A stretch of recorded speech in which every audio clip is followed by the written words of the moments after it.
Okay guys, welcome to the workshop. Starting a new series here today, all about knots, tying knots, rope handling, stuff like that. This first video is basically how to cut rope. Very important, I think, in my opinion. We have lots of different stuff here, different color ropes. This is all nylon rope. Got some red ones, some green ones, white almost, different twines. There's some nice big stuff. We got this, I'm not sure what this is called. Nice and soft. Got lots of this one. Look. This is called a skein. At least if it's wool, it's called a skein. This is what it comes off the machine like. If you buy it like this instead of like this, it's cheaper. But guaranteed to get all twisted up. Got this stuff as well. Different colors.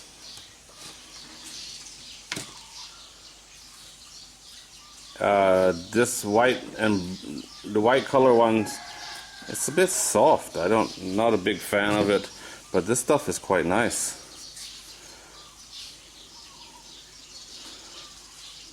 You can see how that's bought like that, right? This is a piece of rope I keep in my truck under the seat. Tied up by that, takes up very little space, you know? Very easy to do.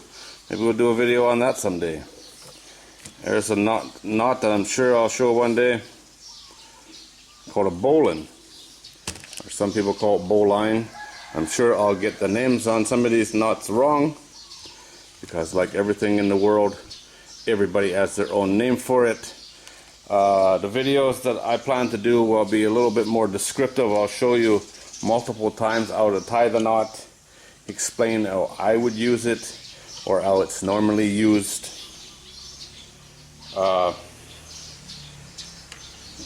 Today we're going to cut some rope, and you see how that's burnt. I melted the end so it doesn't fray out. If you don't do that, this is straight from the factory like this.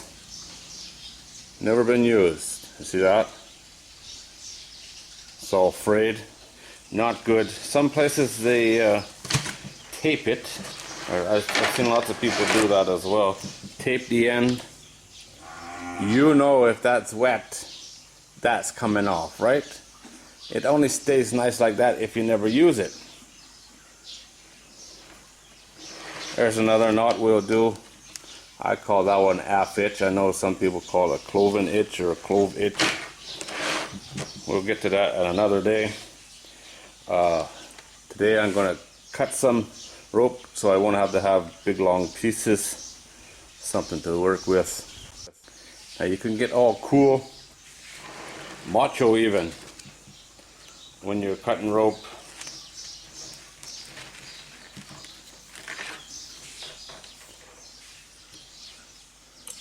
And you cut it like this, yeah?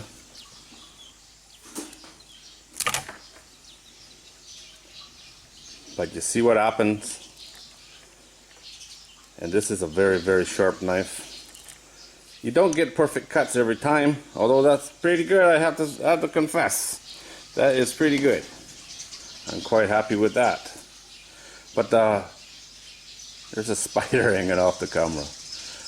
The more ragged that end is, the harder it is to burn it, to melt the end, to make it look like that one, you know? So what I do, if I have a lot to cut, if you need to make a fast cut, that's how you do it. Right? But if you have a lot to do, it's best to cut against a piece of wood. You get a nice clean cut every time, you know? Now to burn it, If you're doing a lot, a torch, small blowtorch, something you can sit it on the table and just bring your rope in and just turn it around, melt the end of it. I'm using a lighter.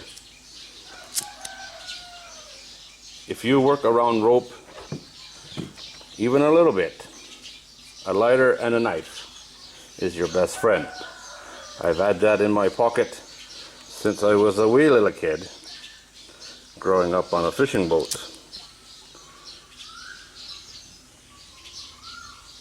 And you just melt the end, not trying to catch it on fire. Wet your fingers, see, nice and wet. This is cold now. And you just roll it around. Is it hot? Of course it's hot. So again, we'll soften it up. I think that's a nice, that ain't gonna come off, right? Stick them in your mouth. And just turn it between your finger and thumb. Works every time. If you're doing this a lot, this lighter is going to get hot and stop working, which is not a good thing. Some people, what they do, I see that a lot around here, they put a knot in the end. Knots in ropes, not always a good thing. At least the least amount of knots you can have in a piece of rope, the better. Especially if you're working with something that's going to come tight. You're going to draw that right through your hand. And not so bad with this soft stuff, but on nylon rope, that hurts.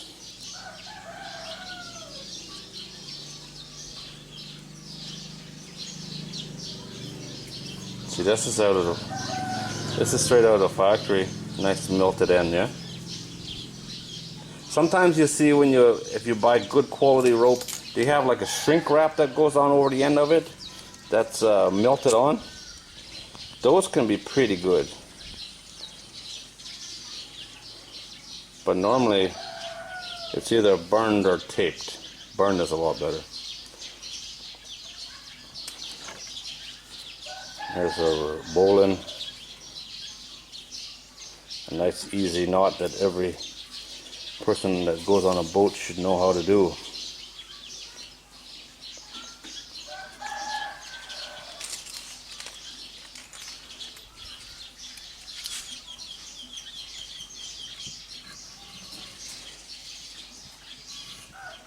See, this stuff, even more than nylon rope, really frays out when you cut it.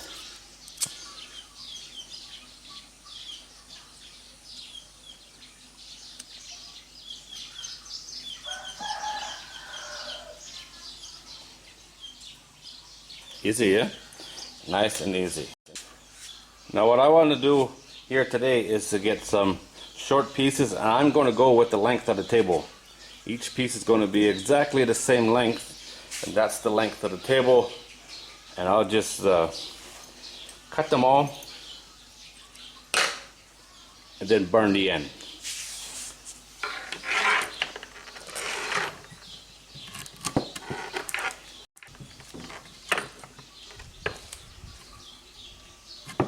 Now when you make a cut, you got two ends to burn, right?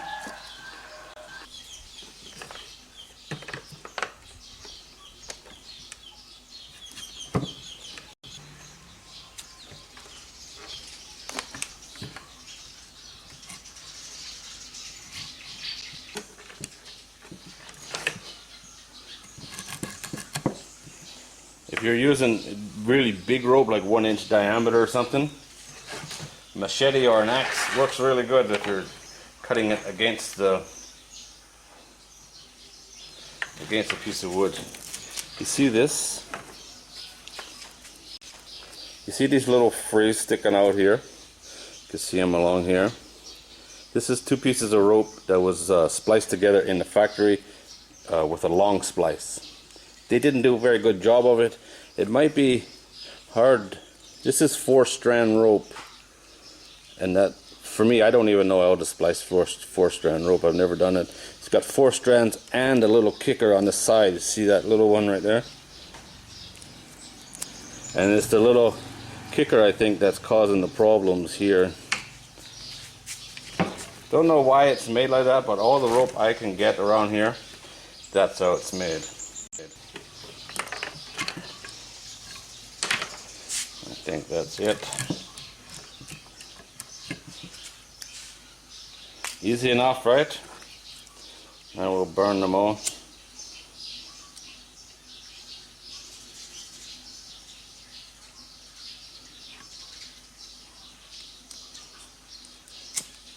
Easier said than done when the wind is working against you.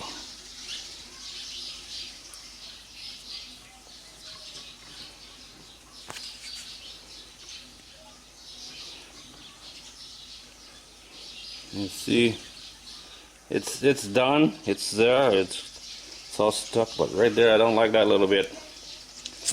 I will burn that again.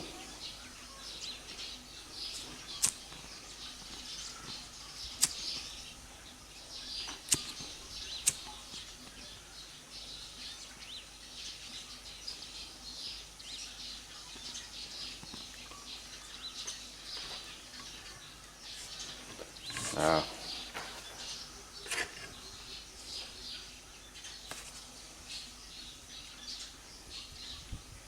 This is so nice. It's so soft, yeah. I don't know if it's cotton or not. Might be. Really easy stuff to work with.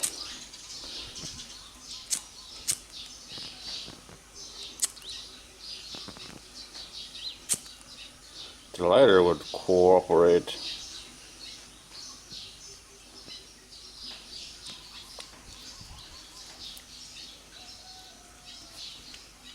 You see that?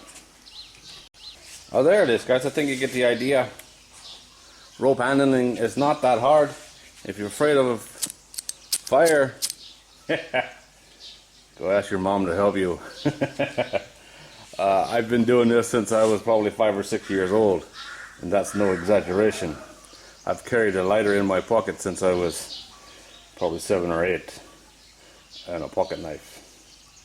If you grow up around this stuff, you know, like everything, you know, little kids can drive farm tractors if they were born on the farm. This is what I grew up doing. This is the life I know. But I'm no expert, and it's been a long time since I've been on a fishing boat, that's for sure.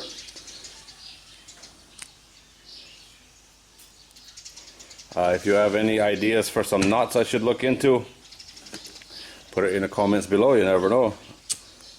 I might figure out how to do it, or might already know how. Coming up at the end here,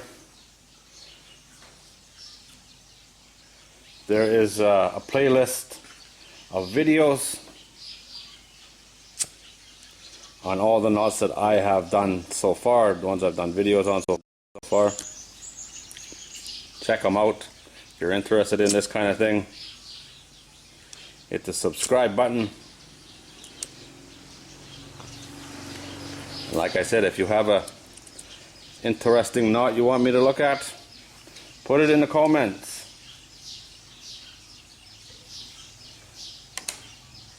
Might even get into some net stuff, but I got most of this stuff from my grandfather, you know, and he was an expert net mender. He could, you know, make take a box full of these and turn it into a commercial fishing net. That's something I never ever figured out. I never put the time into it, which is unfortunate, because like most things, that knowledge dies with the old fisherman. And he was really, really good at it. He could have made a living just fixing nets, you know. Might need to invest in a new lighter.